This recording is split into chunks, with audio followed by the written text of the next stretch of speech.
at a loss for words there. I don't know what to say next. Gosh, this is harder than I thought.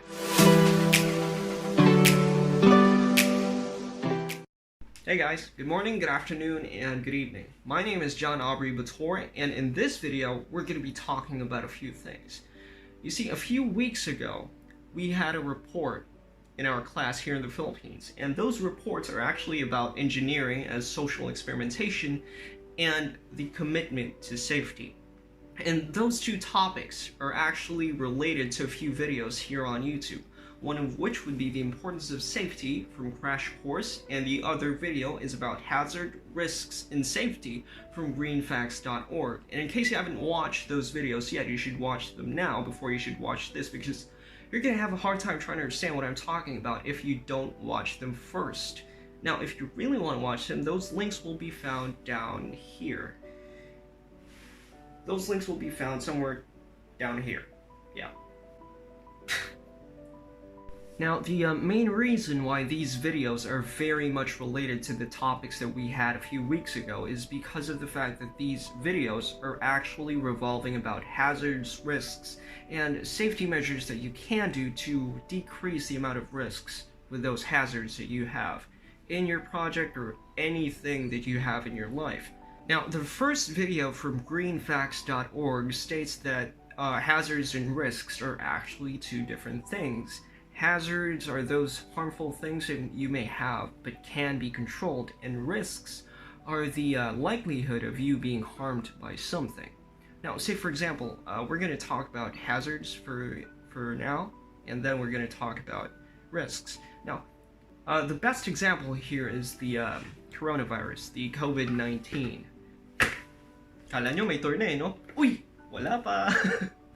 You see, the virus is here in the Philippines at this moment, and our president decided to find a way to decrease the amount of interaction between people and decrease the amount of tourists and tourism and just the amount of people going outside. Now, if you think about it, COVID-19, or the coronavirus, is a very harmful virus. It can kill you, you can die from it. But considering the things that you can do to decrease the amount of human interaction between each other, although it is a very harmful virus, you can decrease the risks of having one, of how do I say this, of being infected by the virus. Now that's an example of the big difference between hazards and risks. Now, as you can see, although it's a very hazardous substance, if you control it enough, the risk can be decreased, therefore decreasing the possibility of you being in harm. Okay, so you already know what type of problem it is, what type of risk and hazard it is, so you know how to deal with it because you have enough data for it right now. But what if one time there was a problem, a hazard that has risk that you don't know about? It's something new. There's not enough data for it. You don't have any information for it. How are you going to handle it? Is it something that's very problematic, or is it something that's not really that harmful? Well, this is where the precautionary principle comes in.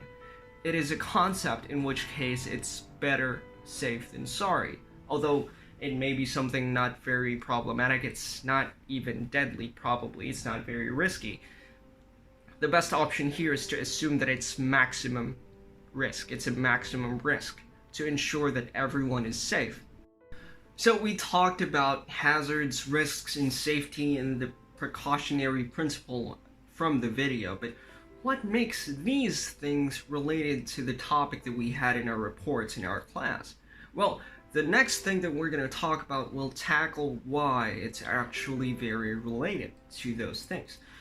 And it's about the differences between risk and the perception of risk, because we know for a fact that humans will always be humans. Sometimes we overestimate and sometimes we underestimate. The same thing applies to risk as well, and our perception of risk.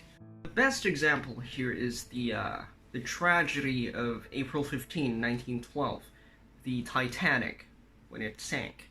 It's really because of the, not really incompetence of the officials, but their lack of well, that's incompetence, the lack of performance.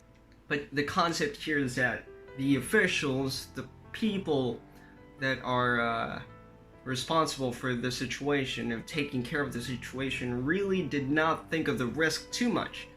They thought that the risk is not that much of a big deal. And so when the Titanic sank, they didn't expect that. And now they're frozen. And now they're dead. So this is why the perception of risk can sometimes be dangerous to us humans. Sometimes you overestimate a risk, and it's not that much of a big deal, it's not a problem, but when you underestimate it, and things go wrong, it's going to be bad for everyone involved. Now, you see, the reason why these topics are very much related to the two videos that I'm trying to talk about right now is because of the fact that those two videos are actually revolving specifically about safety and considering hazards and the things that you have to consider, especially in engineering, to prevent problems in your project and maintain safety before, during, and after the project is after the project is completed. Because not only are you going to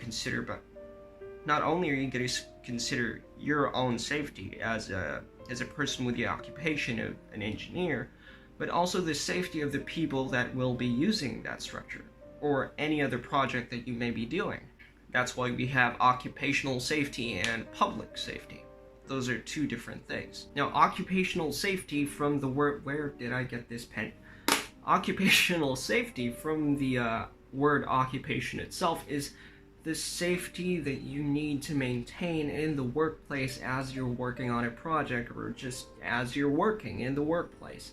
And public safety is every form of safety in general other than occupational safety. So yeah, by the way, I'm already talking about the next video titled The Importance of Safety from Crash Course, and it's pretty much the same as a previous video that I've been talking about. The only difference here is that it's more focused on safety, the prevention of certain problems, the maintenance of safety itself, and the fail-safes. How are you going to deal with certain problems if in case things do go wrong, and the difference of occupational safety and public safety.